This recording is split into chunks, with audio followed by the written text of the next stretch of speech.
Muy buenos días, a las 11 de la mañana exactamente del día 10 de mayo del año 2014 vamos a dar una vez más inicio a otra de nuestras sesiones del Lawyer Way, así que volvemos a repetir, buenos días, buenas tardes o buenas noches, dependiendo del momento en que nos puedan observar para lo que está siendo grabado o filmado, ¿no?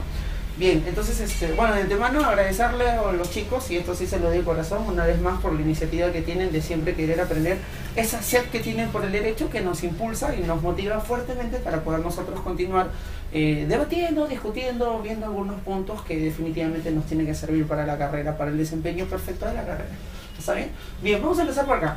Miren, para el día de hoy tenemos nosotros tres temas. Nosotros habíamos quedado que íbamos a desarrollar cuarto. El cuarto tema tenía que ser en el derecho, había un capítulo especial del derecho comparado acerca de la organización criminalizada, ¿no?, en España, ¿ya? Pero lo hemos propuesto, aparte porque nuestra pizarra es muy cruel, a pesar de las pequeñeces que escribimos, intento escribir pequeño para que ingrese, ¿ya? Nuestra pizarra es muy cruel y no nos da para más, ¿ya? Y aparte vamos a asumir el otro criterio, que primero hay que ver el ámbito nacional y de repente ya de ahí nos podemos pasar, ¿no?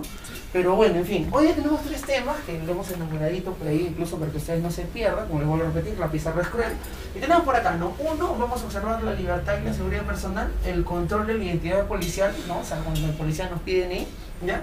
Y vamos a ver cómo esto es que permite el ocaso o la caída de un principio fundamental que viene a ser la presunción de inocencia. Eso es lo primero que vamos a evaluar, ¿ya? Lo segundo que tenemos es algo que ya hemos estado viendo últimamente, que es el tema de propiedad, ¿ya? Que tiene que ver con derechos reales. Entonces, vamos a observar la tercería excluyente de propiedad, una figura bastante interesantísima, ¿ya?, que vincula o que contrapone básicamente a dos derechos, ¿ya? Uno, los derechos reales, que son los derechos personales, crediticios, obligacionales, como nosotros queremos llamarlo, ¿ya? Entonces vamos a examinarle algunos puntitos que nos van a permitir tener más clara la idea de esta figura, ¿ya? Y en tercer lugar, hay una teoría que también tenemos que intentar ver en qué medida se puede, ¿cómo se llama?, prácticamente traer abajo lo que en su gran mayoría a nivel de doctrina y a nivel de jurisprudencia se ha venido citando, ¿no? Que es, en el caso de los delitos de violación sexual casi siempre se ha señalado que los delitos son, o que se configura un delito de propia mano, o sea, exclusivamente por el autor. Entonces vamos a tratar de examinar si es que el delito de violación sexual se puede aceptar no solo la autoría, sino la autoría inmediata e incluso la coautoría. ¿Está bien? Y esto de repente algunos deben recordar, porque en una de nuestras sesiones nosotros habíamos tratado los tres, pero en el caso de una mujer como sujeto activo en el delito de violación sexual, que ya próximamente nuestro técnico, el agradecimiento para él porque trabaja hasta altas horas de la noche en ello, ya en su momento determinado lo va a subir y de repente ustedes van a poder apreciar cómo se dan estos tres, pero en el caso de la mujer, incluso porque habíamos puesto grandes ejemplos, algunos ejemplos, ya, para que se pueda cerrar bien, si es que una mujer podría ser o no podría ser sujeto activo en el delito de violación sexual, ya, que ya de repente, de acuerdo al interés, ustedes puedan revisar. Bien, vamos a empezar para ganarle, perdón, ¿ya? Empezamos por acá, miren. La libertad y la seguridad personal, y el control de la identidad policial y el ocaso de la presunción de inocencia. Vamos a ir nosotros al revés. Primero quiero que ustedes recuerden a qué se le llama presunción de inocencia, ¿ya? Y para ello vamos a observar algo. Muchachos, la presunción de inocencia nosotros la vamos a encontrar tipificada, ¿ya? Para ser más exacto acá, ¿ya? En el literal E del inciso 24 del artículo 2 de la Constitución. Ya les he dicho que cuando me encuentran así, si gustan, para que se ubiquen, puedan leerlo al revés, ¿no? O sea, en la Constitución, en el artículo 2, en su inciso 24, en el literal E, se encuentra la presunción de inocencia, ¿ya? Solo es una forma de leerlo, porque cuando ustedes van a ver doctrina, o sea, libros, se van a chocar, por ejemplo, que a veces lo ponen de esa forma. Entonces, si ustedes gustan entenderlo mejor, solo lo hacen de atrás hacia adelante, ¿ya? Bien, entonces, aquí tenemos, ¿ya? En la Constitución, el artículo 2, ahí se encuentra la presunción de inocencia, ¿ya? Y ustedes deben tener en consideración que obviamente si está en nuestra Constitución es porque también goza de un reconocimiento supranacional a través de los tratados internacionales. Por ejemplo, la Convención Interamericana de Derechos Humanos también está, ¿no? ¿Cómo se llama? En la Declaración Universal de Derechos Humanos también está la presunción de inocencia. Entonces goza de reconocimiento supranacional, ¿ya? Pero nuestra Constitución está tipificada de manera precisa. No se olviden, intenten siempre trabajar eso. Artículo 2, inciso 24, literal E. ¿Está bien? Ahí está la presunción de inocencia, ¿ya? Ahora, ¿a qué le llamamos presunción de inocencia? Observen, es el estado de no autoría, ¿ya? Es el estado de no autoría del que goza todo sujeto, acá miren muchachos, mientras no recaiga una sentencia, ojo, de esta naturaleza, condenatoria firme. En castellano, ¿ya? Cuando se dice, ustedes saben que cuando se emiten sentencias, las sentencias pueden ser de manera genérica absolutorias o condenatorias. Para que alguien rompa el principio de presunción de inocencia, tendría que ser una sentencia condenatoria. ¿Está bien? Y lo de firme, que significa que haya pasado el plazo para que la otra parte no haya ejercido contradicción frente a ello. ¿Está bien? Por ejemplo, la sentencia puede salir, pero si la otra parte no está de acuerdo, ¿no? Y se considera un vulnerado en su derecho, ¿qué puede hacer? Apelar. Entonces se apela a continuar el proceso de acuerdo a todo como se dé, ¿no? Pero si no apela, esa sentencia va a quedar firme, va a quedar consentida. ¿Está bien? Entonces, solo eso, cuando hay una sentencia y pasó el plazo y señala que alguien es condenado, recién se ha caído el principio de presunción de inocencia. ¿Está bien? Antes de ello, no. Entonces, por eso lo examinamos acá, ¿ya? Es el estado de no autoría de que goza todo sujeto en donde no tenga, ¿ya?, una sentencia que haya sido condenatoria y que haya quedado en firme, ¿ya? Ojo, y esto se da, o sea, este estado de no autoría se da antes y durante el trámite del proceso. Obviamente al final, pues antes y durante el trámite del proceso, ¿está bien? O sea, en otras palabras, él puede estar incluso en la acusación directa, pero siempre va a gozar de presunción de inocencia. Él incluso puede estar en un juicio oral, que es la última etapa en juzgamiento, pero siempre va a seguir con su principio de presunción de inocencia. ¿Está bien? Inculpado, imputado, pero no culpable, todavía no, declarado no. ¿Estamos? Y ahora, quiero que observen algo más, miren, el tratadista Mercedes Fernández, ¿ya?, tiene una obra que se llama Prueba y Presunción de Inocencia, aquí está, ¿ya?, en donde nos indica más o menos la presunción de inocencia, de qué formas o de qué connotaciones se les puede observar, ¿ya? Y vamos a encontrar, por ejemplo, acá, mira, uno, como principio informador del proceso penal. O sea, la presunción de inocencia sirve para que haya un equilibrio entre las dos fuerzas. ¿Está bien? Ya, otro, también va a servir como regla de tratamiento del imputado. O sea, mejor dicho, la presunción de inocencia es una forma de tratar al imputado. O sea, del trato que va a tener durante todo el proceso. ¿Estamos? Ya, ¿qué más? También va a ser como una regla probatoria. Yo le digo algo, por si acaso, la presunción de inocencia no es algo que se deba probar, ¿ah? O sea, es algo que se tiene y que más bien la otra parte, entre comillas, tiene que probar, ¿no? Que no hay inocencia, que muy por el culpable, muy por el contrario es autor, ¿no? ¿Cómo se llama? O coautor, ¿en qué medida esté? Autor, ¿cómo se llama? Directo, mediato, lo que fuera, directamente del ilícito penal, ¿ya? Y por último, tenemos acá como regla de juicio. Les voy a explicar. ¿Por qué como regla de juicio? Ustedes saben que cuando se lleva a cabo un proceso, ¿ya?, siempre el juez se tiene que generar una convicción a partir de la intermediación de las partes. ¿Está bien? La presunción de inocencia va a ser una regla de juicio porque es algo que tiene que tener en consideración el juez a la hora de sentenciar o a la hora de llevar a cabo el proceso.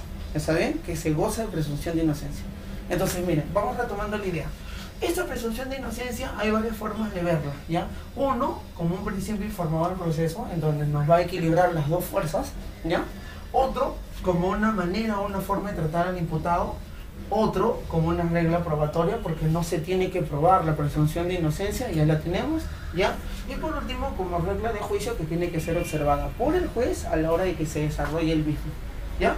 Entonces, miren, ahí tenemos la presunción de inocencia. Ya, miren, esa es la presunción de inocencia. Tenemos que ver en qué medida esto puede caer, ¿ya? Ahora, avanzo. Luego vamos a observar la restricción de derechos fundamentales y el control policial. Directo, exacto. En el artículo 205 de esto es el nuevo Código Procesal Penal, nuestro modísimo, novísimo, ¿no?, del 2004, ya tenemos acá. En el artículo 205, el nuevo Código Procesal Penal, ya, hay que ubicar lo que se llama el control policial. Pero primero hay que subir a una premisa, o hay que ir por una premisa. Miren lo que sucede.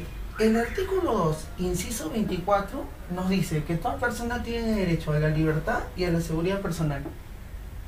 En los acápites siguientes, en el literal B, nos dice que no se permite forma alguna de restricción de la libertad personal, salvo en los casos previstos por la ley.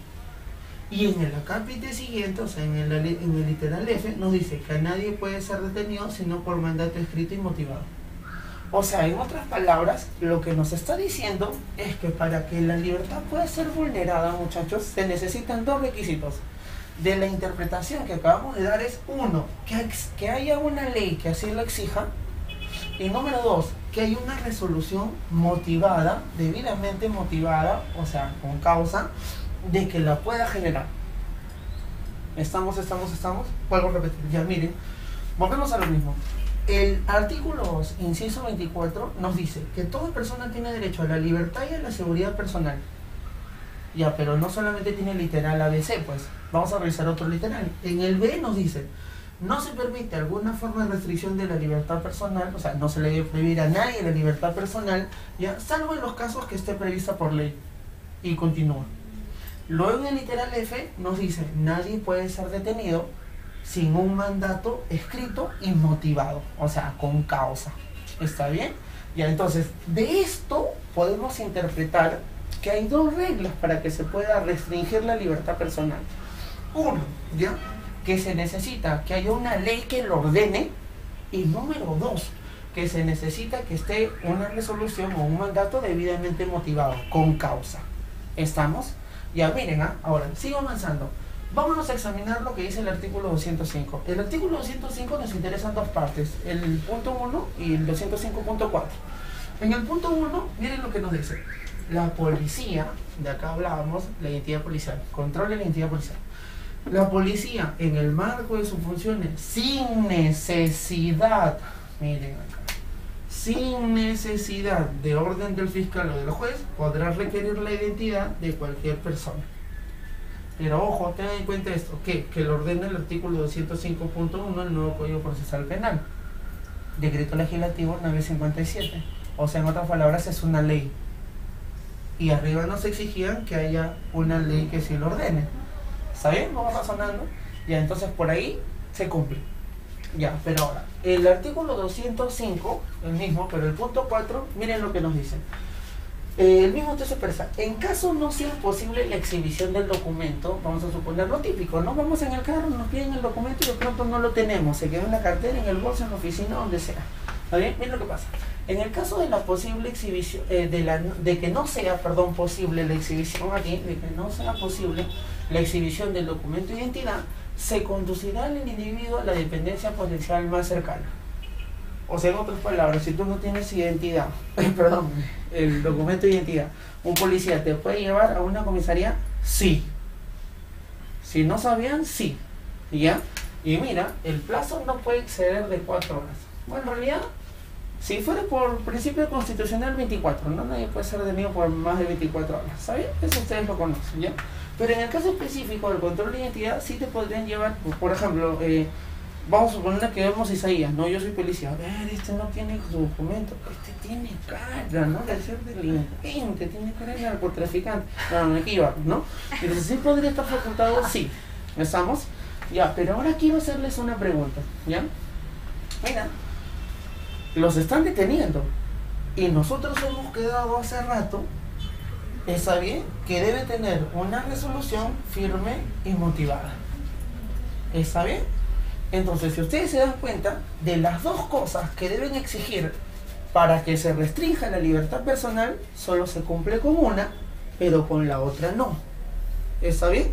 ¿Hay una ley que lo ordena? Sí. El nuevo Código Procesal Penal, una ley lo tiene que ordenar. ¿Tiene que haber una resolución? En la segunda parte, ¿se pide una resolución motivada? No. Entonces ahí más o menos la libertad personal se va cayendo. ¿Está bien? Y si se va cayendo la personalidad, la libertad personal, se va cayendo ¿quién? La presunción de inocencia. ¿Estamos?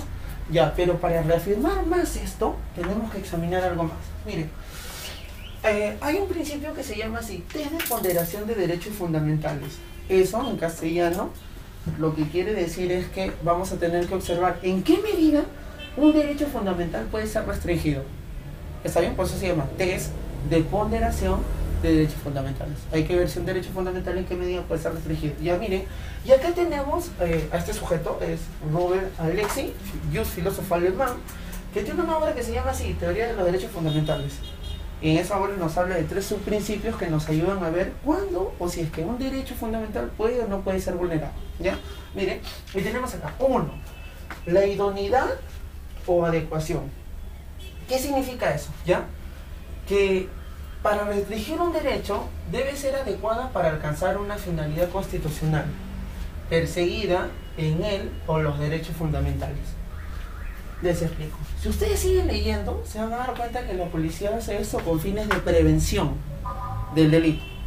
Y si la policía hace esto con fines de prevención, pregunta, ¿es idóneo entonces que se detenga a alguien para poder saber que no está cometiendo un ilícito o que no está llevando algún tipo de estupefaciente o lo que fuere? Entonces, entre comillas, sí es idóneo. ¿Está bien? Ya, 2. La necesidad. O sea, la norma que restrinja un derecho fundamental debe ser la estrictamente necesaria para alcanzar el fin legítimo perseguido, es decir, se busca que no exista otra norma o medida más efectiva. Y ahí sí ya tenemos un problema, ¿ya? Porque la pregunta es, ya, te detienen para prevenir, pero la pregunta ¿es estrictamente necesario esto? O sea, ¿estrictamente necesario esto? La verdad es que no, porque podrían haber otras situaciones que podrían generar esta misma prevención. Y nosotros hemos quedado por acá, mira. O sea, siguiendo, ¿no? A Robert Alexis, que dice, busca que no exista, otra norma o medida más efectiva. Y en tercer lugar, miren lo que tenemos, la proporcionalidad en estricto sentido. ¿Qué significa? Que debe haber un balance entre los efectos positivos que se buscan realizar y los efectos negativos. Si nosotros analizamos, ya este control policial tiene más efectos negativos que tiene más efectos positivos. ¿Estamos? Y entonces, ¿qué pasa? Mira, vamos observando, ya. El control de identidad me exige dos cosas para restringir la la libertad personal. Uno, que haya una ley y que haya una resolución motivada. Con la ley cumple el decreto legislativo 957 del Código Procesal Penal, ¿está bien? Pero con la resolución motivada no cumple. Si analizamos esto desde el punto de vista constitucional, los constitucionalistas nos piden 3 elementos para afectar libertad personal. Uno, que hay idoneidad o adecuación, o sea, que se busque perseguir un fin supremo. ¿Se busca perseguir un fin supremo? Sí, que en este caso viene a ser la prevención del delito y todo lo demás, ¿ya? Pero también nos pide 2, la necesidad, o sea, que sea eso indispensable para poder hacerlo. Y valgan verdades, o sea, para prevenir un delito, esto no necesariamente es lo más idóneo. Entonces, por lo tanto, no cumple con el principio de necesidad. Y 3, la proporcionalidad en estricto sentido. Es decir, que tenga que haber un balance entre lo positivo y lo negativo. Y si nosotros analizamos en estricto senso, nos vamos a dar cuenta que hay más efectos negativos que positivos. Es más, o sea, en otras palabras, según el ámbito constitucional, esto de los 3 exámenes que tiene que pasar, pasa 1 pero no 2. Por lo tanto, todo esto afectaría a que se caiga ¿quién? El principio de presunción de inocencia. ¿Está bien o no? Si yo digo que se debe llevar en toda etapa del proceso, o sea, cuando yo te detengo y te llevo por allá, yo estoy rompiendo esa presunción de inocencia. ¿Está bien? Entonces por eso decimos, miren cómo es que el control de identidad termina con el ocaso o con la caída de la presunción de inocencia. ¿Está bien? Entonces miren lo que hemos discutido. Hemos visto la libertad y la seguridad personal que está regulada en el inciso 24 del artículo 2 y cómo es que el control de la identidad por parte de la policía termina trayéndose abajo ¿cuál? El ocaso de la presunción de inocencia. ¿Está bien? Entonces aquí tenemos algunas ideas que nos permiten tener con mayor claridad algunas figuras. ¿Ok? Entonces, desde el punto de vista constitucional ya hemos analizado lo que exige la norma. Lo que exige la norma es la parte que cumple y otro test a nivel constitucional para ver si cumple o no cumple y hemos visto que no ha cumplido. Al no cumplirse, se genera que se traiga abajo ¿quién? La presunción de inocencia. ¿Está bien? Listo, esto era teórico como recién viene para que piensen, ¿no? Ya, listo, bien. Entonces, ahí tenemos esto, ¿ya? Ahí más o menos hemos visto la figura. Eso es lo que preguntas al final. Y ahora, 2, ¿ya? Vamos a ver una figura que se llama tercería excluyente de propiedad. Miren, primero creo que les voy a poner un caso para que ustedes puedan observar, ¿ya? Hay un casito que tengo que sucedió lo siguiente, ¿ya? Llega al banco y le dice, señor, usted siembra, ¿no? Sí, yo siembro, tengo una chacrita, entre comillas, porque esto puede ser relativo. Ah, ya, señor, necesita préstamo. No, pues le damos préstamo. No, le damos préstamo. Ya.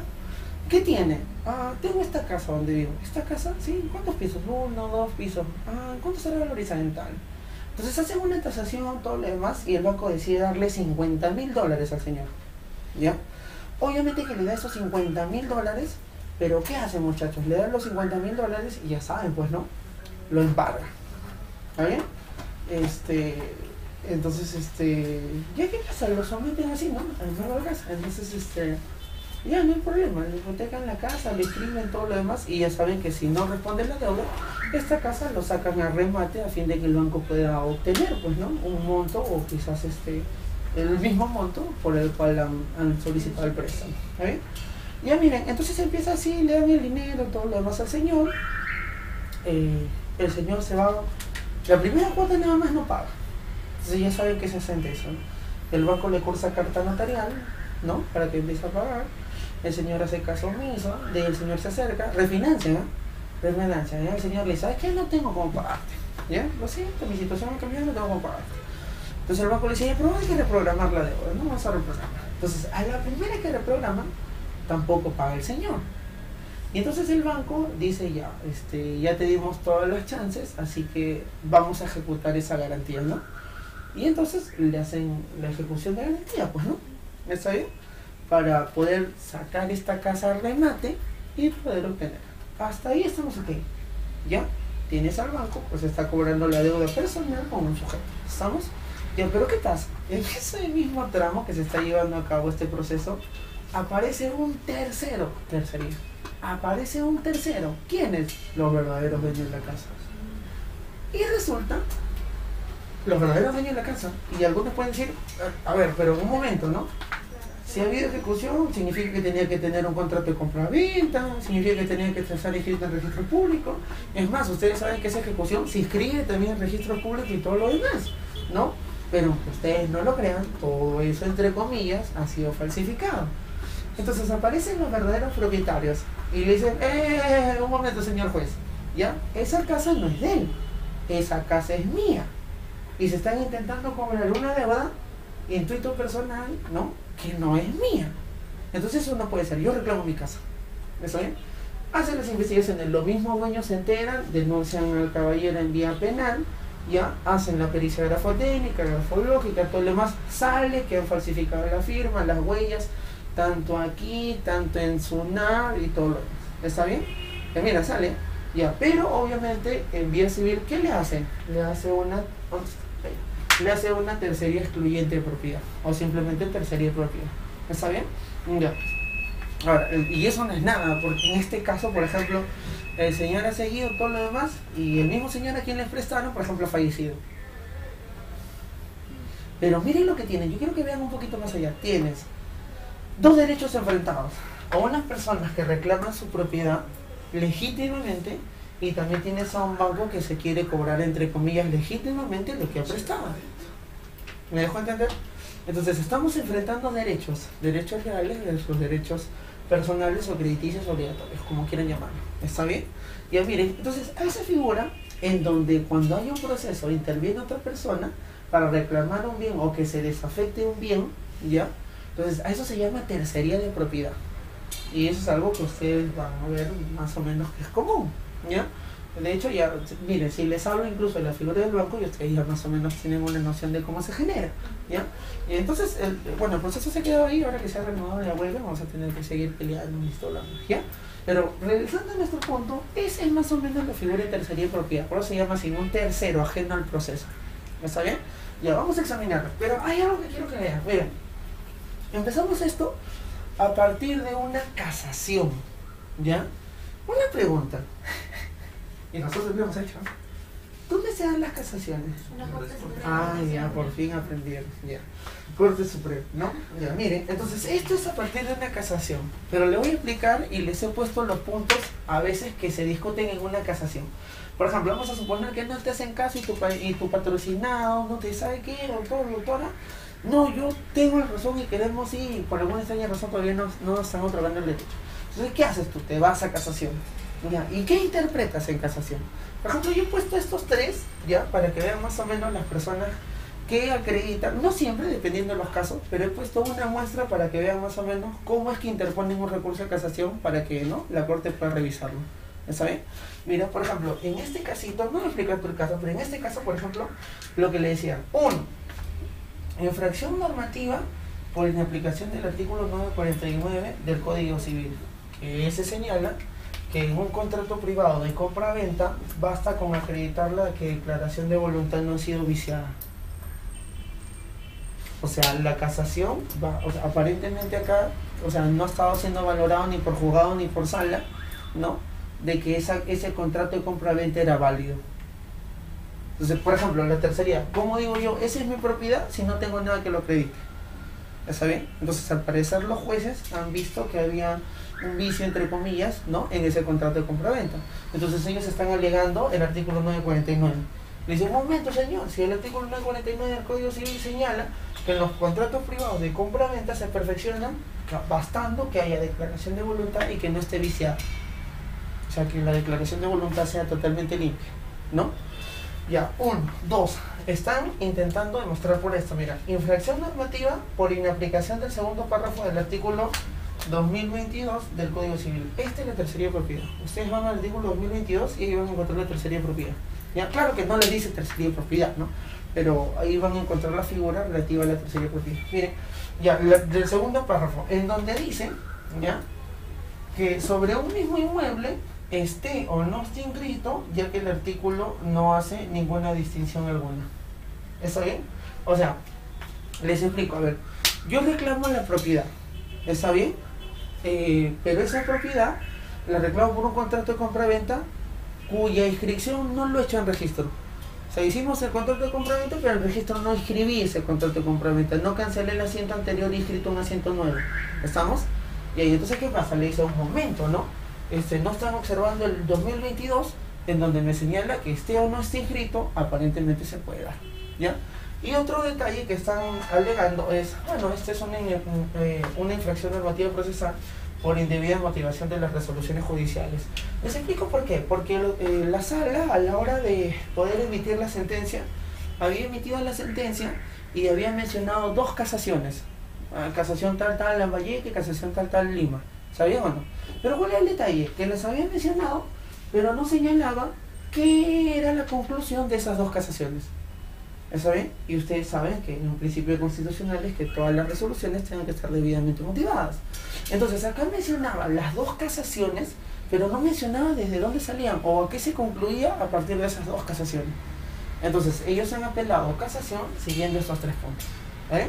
Para que ustedes más o menos vean qué se pide o cómo se hace una casación, ¿no?, para poder solicitar lo que pide, ¿ya? Ahora bien, vamos a conocer entonces la tercería excluyente de propiedad, ¿ya? Nos vamos a remitir al artículo 533 del Código Procesal Civil, ¿ya? Y en donde más o menos nos dan unas luces y a continuación, aparte, ponemos esto, ¿no? Que es una acción que corresponde al propietario. Miren, ojo con esta palabra, propietario, no poseedor, propietario. ¿Está bien? Ya, miren, acción que corresponde al propietario de un bien que resulta afectado por una medida cautelar o de ejecución dictada para hacer efectiva una obligación ajena y que tiene por finalidad la desafectación del bien. ¿Estamos? A ver, ¿recuerdan el caso? Sí. Ya, yo lo que quiero es, está llevando a cabo un proceso de ejecución y los nuevos dueños aparecen para reclamar la propiedad sobre esta ejecución, ¿está bien? Para que se desafecte el bien, ya que no corresponde pagar una deuda que no es suya. ¿Está bien? Y por eso lo ponemos así, ¿no? Acción que corresponde al propietario de un bien que resulta afectado por una medida cautelar o de ejecución dictada para hacer efectiva una obligación, ¿está bien?, ajena. Y toda esta tercería de propiedad tiene por finalidad que desafectar el bien, o sea, que no retirarlo de la ejecución. ¿Estamos? Ya, esa es tercería de propiedad. Ahora, ¿cuál es el fundamento? El fundamento se da en 3 formas, aunque el último es el que más me interesa, ¿ya? El fundamento es que la tercería de propiedad se da como una protección al derecho real, o sea, por proteger la propiedad. Existe la tercería de propiedad por proteger la propiedad, ese es su fundamento. ¿Está bien? De otro lado, solamente va contra bienes que hayan sido afectados judicialmente. Si no, no va. ¿Estamos? Y la tercera parte me interesa. Miren, ¿cuál es el fundamento de que existe una tercería de propiedad? De que el bien responda por una obligación, perdón, evitar que el bien responda por una obligación, acá, miren, del cual no es titular. O sea, yo no disfruto del dinero, la prestación no va conmigo, la obligación no va conmigo y sin embargo se van a servir de mi bien para cumplir eso, no va. Entonces, la razón de que exista el fundamento es que se evite que el bien responda por una obligación de la cual no es titular, como consecuencia de un proceso del cual tampoco se es parte. ¿Está bien? Porque si ustedes se dan cuenta, en este proceso era entre el señor y el banco. ¿Está bien? Solo entre los dos. Entonces hay un tercero que entra en un proceso del cual no era parte. ¿Estamos? Ya, ese es el fundamento. Lo que se busca es evitar eso, ¿ya? Que un bien se pague en una obligación distinta, ¿no? ¿Estamos? Ya, ahora miren. ¿Cuándo es la oportunidad? Por ejemplo, ¿qué pasaría si es que Isaías era el dueño de la propiedad del caso que nosotros le hemos dado? ¿Ya? Le hemos dicho qué pasaría si es que Isaías fuera el dueño, pero de pronto ya salió al remate. ¿Puedo todavía ejercer tercería propiedad? ¿O qué pasaría si es que ya hay dos convocatorias de remate? ¿Puedo todavía ejercer propiedad? O sea, ¿todavía podría recuperarlo o no podría recuperarlo? ¿Hasta cuándo puedo recuperarlo? ¿Ya? Aquí estamos con la respuesta. Miren, de acuerdo al artículo 534 del Código Procesal Civil, ¿ya? Se puede interponer, miren, en cualquier momento antes que se inicie el remate del bien. ¿Está bien? O sea, antes que se salga el remate, porque ustedes también tienen que tener en cuenta que hay múltiples derechos. Entonces, si sale el remate y hay uno que haya sido adjudicado el bien, ahí ya no, pues si el otro legítimamente y legalmente se ha sido adjudicado mediante un proceso. Entonces estaríamos contradiciendo. Ya, pero miren, vamos, un detalle. En cualquier momento antes que se inicie el remate del bien, ojo, incluso cuando el bien ha sido sometido al remate, pero tiene que haber algo, ¿cuál? Que todavía no haya sido adjudicado. En castellano, ¿ya? Es así, salió al remate y cuando salen al remate que hay varios postores, ¿sabía o no? Todos postulamos, hacemos el depósito y todo lo demás, pero hay un momento en que el juez dice, ya, él es ganador. Ya, a ese proceso en donde te indica que esa va a pasar a ser tu propiedad, se le llama adjudicación. ¿Está bien? Entonces la propiedad puede salir a remate, ¿ya? Incluso pueden haber postores, todo lo demás, pero mientras no se le haya adjudicado, no hay una resolución que le haya adjudicado el bien, hasta ahí se puede hacer tercera propiedad. Porque si lo haces cuando ya fue adjudicado, ¿qué te van a regresar? ¿No? La misma norma le indica que no. ¿Ya? Antes del remate o incluso en el remate, pero que todavía no se haya adjudicado el bien. Esa es la oportunidad, el momento en que se presenta una tercera propiedad. O sea, pero ¿y el banco no le tendría que dar aunque sea una indemnización al propietario de tercería? O sea, si ya fue adjudicado está bien, pero de todas maneras se queda sin nada, ni una indemnización se le da. La norma lo dice que así se da. ¿Ya? Pero vamos aclarando la idea, porque quiero que, o sea, ¿dónde está el fundamento? Vamos a avanzar para que ustedes vean el fundamento, porque hay una diferencia entre lo que significa el derecho obligacional y el derecho real. No son lo mismo, a pesar que son dos derechos, no son lo mismo. Miren, vamos a avanzar. ¿Ya? Entonces, ya saben, sale el remate, puede salir el remate incluso, pero que no haya sido adjudicado el bien, que no haya una resolución que lo adjudique el bien. ¿Ya? Y por último, muchachos, vamos a ver dónde está la controversia, que viene a ser los derechos reales versus los derechos crediticios o personales, obligacionales, como ustedes quieren llamarlo. ¿Ya? ¿Dónde está la diferencia? La diferencia está acá, miren, en que los derechos reales, ¿ya? En este caso, los derechos reales gozan de una obligación absoluta. Mira, absoluta. O sea, el derecho a propiedad, tú puedes pedir reivindicación, gozan de un derecho absoluto. ¿Eso qué significa? Que el titular del derecho real de la propiedad puede hacer valer su derecho frente a cualquier sujeto. ¿Está bien? En cambio, los segundos, o sea, los derechos personales, ya son de una oponibilidad relativa. Eso significa que solo el acreedor puede exigirlo el cumplimiento ¿a quién? Al deudor. ¿Está bien? Entonces, mira, es por eso que decimos que la tercería propiedad va a prevalecer, ¿no? O sea, ¿por qué? Porque tú como es un derecho real, puedes enfrentarla a quien gustes, pero el banco no, pues, ¿no? Él como acreedor solamente tiene que reclamarle a quien sea su deudor. ¿Está bien? Entonces, ahí, o esta figura, si la ven igual que la vemos los demás, ¿no? Empieza a distinguir por qué es que la tercería propiedad más o menos surge en esos efectos, ¿no? La propiedad va a ser así. Es un derecho absoluto, tú puedes reclamarle a quien quiera, ¿ya? Pero la obligación no, pues. Si yo le presté dinero a él, no le puedo decir a otra persona que lo pague, ¿verdad? No, pero fue negligencia del banco no haber verificado que el título de propiedad sea verdadero. En realidad, mira, por ejemplo, en el caso en el que estamos llevando, en realidad fue así, ¿ya? Se han falsificado todo, la inscripción en notaría, incluso en registros públicos, ¿está bien? Pero entre comillas, en este caso, por ejemplo, aparentemente estaba vinculado el analista de créditos que le dio el crédito, ¿ya?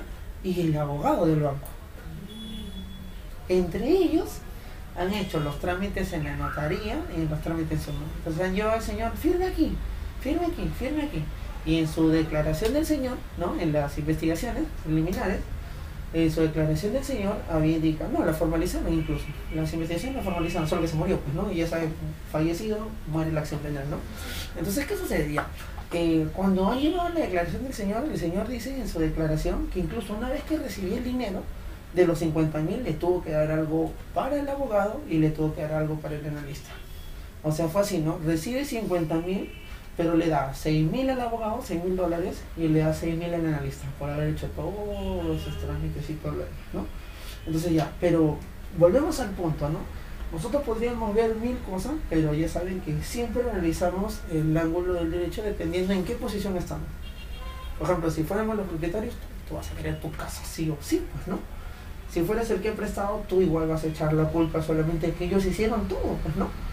Incluso en el proceso se le ha citado al notario y todo lo demás para que pueda dar su declaración, porque ustedes saben que el notario pues da muestras de fe, ¿no? Es el que tiene que acreditar que sí, efectivamente vinieron los dos señores, ¿no? Y eran ellos y todo lo demás, ¿no? Porque piensen, ¿no? O sea, le han cambiado el nombre, le han cambiado todo, ¿no? Para poder fraguar esto, ¿no? Y ese notario tendría que decir, a ver, mírame tu carita, ¿no? Entonces, para poder ver si eran uno de los titulares, ¿no? Entonces se le ha notificado para que ellos se pronuncien y todo lo demás, ¿no? O sea, como les digo, es un proceso más o menos complicadito, ¿no? También más o menos complicadito. Complicadito más cuando hay deudas fuertes, pues. La deuda ha ascendido ya a 130.000. Y ya son 130.000, pues, ¿no? Ya no es una cosa de 20 soles, 150 soles. No me la figura, ¿no? No piensa, tú eres el abogado, imagínate. Ya, continuamos, ya, miren, ¿eh? Entonces ya chicos, no se olviden, este es el fundamento. Los derechos reales son absolutos y los derechos personales, obligacionales o crediticios son relativos. ¿Está bien? Solo acreedor frente a deudor. En cambio, en el derecho real, el propietario frente a quien quiera. ¿Estamos? Ya, listo. Entonces, muchachos, esta es una figura que se llama tercería de propiedad. Esperemos que más o menos le haya quedado claro, ¿no? Por lo menos el momento de la oportunidad, ¿qué es, no? Y en qué caso más o menos se da la tercería de propiedad, ¿ya? Y no se olviden que siempre busca desafectar el bien que ya estaba siendo sometido a ejecución. Y lo que se busca es que no se pague con un bien una deuda ajena, una obligación ajena. ¿Está bien? A esa figura se le llama tercería de propiedad, ¿ya? Bien, y por último vamos a tratar de analizar un poquito, ¿ya? Acerca de la autoría inmediata y la coautoría en el delito de violación sexual, ¿ya? ¿Por qué escogemos violación sexual? Porque violación sexual es un delito especial, ¿ya? Es un delito especial y partimos por una premisa, es un delito especial porque siempre, mayoritariamente, tanto en la doctrina como en la jurisprudencia, por lo menos en el caso peruano, se ha aceptado que el delito de violación sexual es un delito de propia mano. Y cuando yo digo de propia mano, significa que es un delito que era aceptado, que exclusivamente lo realizaba el autor material del delito, que solo lo podía realizar él, ¿ya? Y me imagino que ustedes deben haber escuchado, por ejemplo, autoría inmediata, en el caso de Fujimori, por ejemplo. Autoría inmediata, ¿no? Él era el jefe, no sabía, entre comillas, él enviaba, se valía de terceros para hacerlo. Mediante. Entonces vamos a aclarar más o menos esta figura, ¿ya? Entonces tenemos así ya algunas consideraciones sobre autoría inmediata y coautoría en el delito de violación sexual. O sea, vamos a revisar qué son esos, pero aplicaditos más o menos a la violación sexual, ¿ya? Bien. Entonces tenemos por aquí lo siguiente, ¿ya? Tenemos autoría inmediata, ¿ya? Según el tratadista español, el señor Muñoz Conde, ustedes cuando lleguen en penal lo van a ver bastante a Muñoz Conde, ¿ya? Listo, en su publicación en Madrid decía así, ¿ya? Que el autor directo es quien realiza, acá está la palabra clave, personalmente el delito. Es decir, el que de modo directo y personal realiza el hecho. ¿Está bien? Es ahí más o menos a lo que siempre se le llamaba delito de propia mano. ¿Está bien? Que solo puede ser cometido por el que materialmente lleva a cabo el hecho. ¿Está bien? Y luego tenemos la autoría inmediata. El primero quiero que se grabe una premisa. En la autoría inmediata, el sujeto que domina, ¿ya?, se va a valer de un tercero para que ejecute el acto ilícito. ¿Está bien? Por ejemplo, miren, no, ahora sí tenemos una señorita X, ¿ya? Isaías, por ejemplo, quiere violarla. ¿Está bien o no? pero ¿sabe qué problemas y todo lo demás? Entonces, ¿qué hace? Como le tengo una deuda o lo que fuera Isaías, por alguna razón, de alguna forma, me amenaza a mí para que yo lo haga. Ya, yo soy autor material del ilícito, pero él vendría a ser el autor mediato, ¿sabe?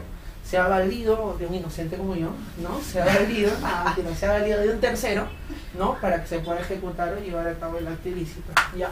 Entonces, pero acá en la autoría mediata hay tres supuestos, ¿no? Que son conocidos en doctrina en donde se puede dar la autoría mediata. Miren, uno, dominio del hecho mediante la coacción. O sea, una forma de autoría mediata es cuando coacciono algo a alguien, para que cometa el ilícito. ¿Está bien? Mediante la coacción, ¿no? Es decir, se coacciona a una persona para que cometa el delito, ¿ya? Dos, dominio del hecho induciendo a una persona a error o aprovechándose de la situación en la que se encuentra. ¿Está bien? Induciendo a una persona a error. Por ejemplo, yo soy muy malicioso, así como vemos en las novelas, ¿no? Muy malicioso, ¿no? Y sé que ella es hermana y que él también es hermano, ¿no? Pero a pesar de ello, lo junto, todo lo demás, y se lleva a cabo el acto ilícito, los induzco a error, ¿no? O sea, de alguna otra forma, ¿ya? Solo por poner un caso genérico, una forma genérica, bastante genérica, ¿ya? Inadecuada incluso, ya, mira. Pero para que ustedes tengan una idea. Y otro es dominio del hecho por la utilización de un inimputable. Como podría ser, por ejemplo, una persona que padezca de síndrome de Down, por ejemplo. ¿Está bien o no? Sí, eso está bien, sí, dale nomás con todo. Entonces, ¿qué hago? No me aprovecho de un inimputable para que lleve a cabo el ilícito, ¿ya? Pero miren, son tres formas en que más o menos podemos ver la autoría mediata. Por ejemplo, esto es muy discutido, por ejemplo, en el caso de Fujimori, ¿no? O sea, ya tenía dominio del hecho, pero ¿qué hacía? Utilizaba la coacción, la fuerza, ¿no? Inducía a sus inferiores a error, ¿no? Bueno, inimputable no sabe, ¿no? Pero cualquiera de arriba, ¿no? Es una teoría bastante cuestionada, ¿bien? Bien, y por último, la coautoría, que eso sí es bastante sencillo de poder deducir, pues, ¿no? Coautoría, ¿no? ¿Y eso qué significa? Que hay una realización conjunta por varias personas que colaboran consciente y voluntariamente, ¿no? Ahora, ojo con un detalle de la coautoría. Se basa en el principio de la división de las tareas entre los participantes, así como en la distribución funcional. ¿Eso qué significa? Que más o menos los roles tienen que ser equitativos e iguales. ¿Por qué, muchachos? Porque si yo hago más y él hago menos, solo lo podría hacer como cómplice. O sea, en otro grado de participación, ¿no? O si él hace más y yo menos, más bien yo sería el cómplice de él, de un grado de participación. Entonces, para que la coautoría se pueda dar, más o menos tiene que haber una equidad en el reparto de funciones y tareas. ¿Está bien? Ya, por ejemplo, no es como yo le decía a Isaías que veníamos, ¿no? Vamos a suponer que queremos violar a alguien, ya yo la agarro y tú la penetras. ¿Está bien? Entonces hay un reparto de funciones, bueno, ese era eso, ¿no? Hay un reparto de funciones, ¿no? Y entonces es una coautoría, muchachitos, ¿ya? ¿Por qué? Porque hay un reparto de funciones, ¿ya? Ojo, no es que uno sea más que menos, o sea, los dos han hecho igualmente necesario para que se pueda llevar a cabo. O sea, ese es un criterio que se toma muy en cuenta para que sea calificado como coautoría, ¿está bien? Y ahora, hay dos cosas que tienen que conocer, ¿ya? Uno, a qué se le llama delito de propia mano, y otro, la teoría del dominio del hecho. ¿Ya? Miren, la teoría del delito de la propia mano señala que son los delitos que solo pueden ser llevados a cabo mediante la propia ejecución corporal de las acciones típicas. ¿Está bien? O sea, corporal, físicamente el propio sujeto. ¿Ya? Ya, mira, y un detalle, ¿no? En los delitos de propia mano, ¿qué no se aceptaba? Se excluía la coautoría y se excluía también la autoría mediata. O sea, para los delitos de propia mano, ¿quién es el autor? El que lo hace. ¿Está bien? Nada que lo envié y que me repartí funciones, no el que lo hace. O sea, por ejemplo, para un delito de propia mano, a pesar que Isaías lo sostenía y yo lo penetraba, por ejemplo, no, mejor yo lo sostengo, ya, y él lo penetra, ya, a pesar de ellos, ¿quién vendría a ser en un delito de propia mano el autor? Isaías. ¿Está bien? Listo, ya miren, no aceptaba. Entonces, esto era así. En el caso nuestro, en la amplia doctrina y en la jurisprudencia, en el caso peruano, todavía se acepta que el delito de violación sexual es un delito de propia mano. De propia mano, ¿ya? Ahora, y por último, ¿de dónde salen estas teorías de autoría directa, autoría inmediata y coautoría? Esto sale de la teoría del dominio del hecho, ¿ya? Ojo, dominio del hecho, no de la acción, del hecho, ¿ya? Acá, miren, y vamos a encontrar esto, de acuerdo a la sistemática elaborada por este sujeto, el señor Klaus Roxin, espectacular alemán, igual, cuando ustedes vean penal, ahí van a saber, pues, de la talla del señor Klaus Roxin. ¿ya? Y si gustan pueden buscar en YouTube, hay una infinidad de videos acerca de esto, ¿ya? Entonces, ¿qué pasa con Claude Rosin? Claude Rosin, ¿ya? Acá miren, la concepción del dominio del hecho, ¿ya? Dice, puede manifestarse de tres maneras distintas, que son las que ya hemos visto. Mira, uno, el dominio de la acción, que viene a ser el autor directo, ¿está bien? El dominio de la acción. Dos, el dominio de la voluntad, la autoría inmediata. No es que domine la voluntad de otra persona, ¿está bien? Y tres, el dominio de la acción funcional, es decir, en el reparto de funciones, ¿no? Que eso es con relación a los coautores. Ya, o sea, en otras palabras, muchachitos, esto que nosotros hemos visto, esto sale de la teoría del dominio del hecho, que en realidad fue propuesta por el señor Hans Welsel, ¿ya? Pero que va a ser extraordinariamente desarrollada y que es el máximo exponente el señor Claude Rosin. Claude Rosin es que nos explica esto y a partir de esto sale el autor directo, el autor inmediato y la coautoría. Por supuesto, tiene que tener en consideración que esta teoría no siempre se acepta. Por ejemplo, en nuestra legislación nacional, por ejemplo, en doctrina, Hurtado Pozo es, por ejemplo, el que está siempre, ¿no?, cuestionando esta teoría, ¿no? Por ejemplo, también he visto que en el caso de Fujimori, por ejemplo, cuando era su abogado César Nakazaki, cuestionaba esta teoría, ¿no?, la teoría de Claude Rosin acerca del autor inmediato. No es que Fujimori, ¿no?, en calidad de autor inmediato, entonces argumentaba una serie de cosas, ¿no?, alegando pues que esta teoría no era válida, ¿no?, que en el Perú no se debe aceptar la autoría inmediata, ¿no? Pero vuelvo a repetir, ahora en el caso de violación sexual, que es lo que nos llevó a analizar la pregunta, ¿se puede dar? Sí se puede dar. A simple vista sí se puede. Autor, primero, que alguien sea autor directo, eso sí no es problema. ¿Está bien? ¿Que hay autoría inmediata? Sí, también. Podría amenazar a alguien, ¿no?, para que pueda, pues, a través de su voluntad, ¿no?, ejecutar el acceso carnal a otra persona vía anal, vaginal, oral, ¿no?, como lo estipula el 170 del Código Penal, ¿ya? Y coautoría, ahí sí, pues, ¿no? Por ejemplo, cuando vemos, por ejemplo, que una señorita está caminando y aparecen 2 o 3 sujetos, y a uno lo agarra la maniata, el otro la golpea o se turnan para la penetración y todo lo demás, ¿no? Entonces, coautoría sí se puede dar. Pero vuelvo a repetir, aunque ustedes no lo crean, ya antes era considerado, y hasta hoy, ya hasta ahora todavía es considerado en la amplia doctrina y amplia jurisprudencia que los delitos eran de propia mano. Entonces, lo que queríamos nosotros con esto era demostrar o era ver si es que solo pueden ser considerados como delitos de propia mano. Y tal como lo se observan, al simple sentido común, no necesariamente puede ser así, ¿no? O sea, ojo, y hay casos ya, si no me falla la memoria, en el 2004 había una sentencia en donde ya se determinó, sentencia, la autoría inmediata en el delito de violación sexual. Entonces, ¿esto a qué nos lleva? Nos lleva a señalar que va a haber una tendencia, entre comillas, ¿no? Siendo visionarios, que va a haber una tendencia que ya no se considere como un delito de propia mano, sino simplemente a través de estas figuras, ¿no? ¿Está bien? O sea, ustedes cuando sean abogados, por ejemplo, suponiendo que tengan que litigar o algo y tienen un caso similar, ¿no?, dependiendo de los intereses de su patrocinado, pueden aceptar esto, ¿no? A ver, no, fueron 2. Pero no me conviene que mi patrocinado le diga solo autor directo. Entonces, ¿qué alego? La coautoría. No, un momento, el otro señor, entonces, bajo la disminución de la, ¿no?, de la pena de la sanción. ¿Está bien? O al revés, ¿no? Entonces, no, él le debía, el otro no sabía. Entonces intenta acreditar que, por ejemplo, acusan a mi patrocinado de autor inmediato, que él lo obligó. Entonces tendría que intentar ya de que no haya un dominio de esta voluntad, ¿no? Tratar de alegar que no había dominio de la voluntad y por lo tanto no había autoridad inmediata para que seas culpable. Probablemente, ¿sabía o no? No, pero ¿cómo sé yo que te obligó? ¿Dónde está la prueba que te obligó? ¿De qué manera te obligó? No hay. Entonces no puede ser autor inmediato, por lo tanto mi patrocinador tiene que ser excluido de este ámbito procesal, ¿no?, o del proceso. Entonces, vuelvo a repetir, o sea, esto ustedes lo aprenden para que tengan armas con que alegar, ¿ya? Bien, entonces tenemos hoy día, que más o menos ha sido prácticamente teórico todo, ¿ya? Tenemos analizando, ¿ya?, cómo es que el control de identidad policial ha terminado trayéndose abajo lo que nosotros llamamos la presunción de inocencia, porque no ha pasado el test de ponderación de derechos fundamentales, ¿está bien? Y tampoco en la misma norma, ¿no? Recuerdan que exigía que sea por una ley y exigía también que sea una resolución motivada, ¿no? Bien, en lo segundo hemos visto la tercería excluyente de propiedad. Hemos visto qué es, ¿ya?, cuál es el fundamento, hasta cuándo se interpone y principalmente cuál es la diferencia, ¿no?, entre un derecho real y un derecho preciso. Uno es absoluto, el otro es relativo, ¿está bien?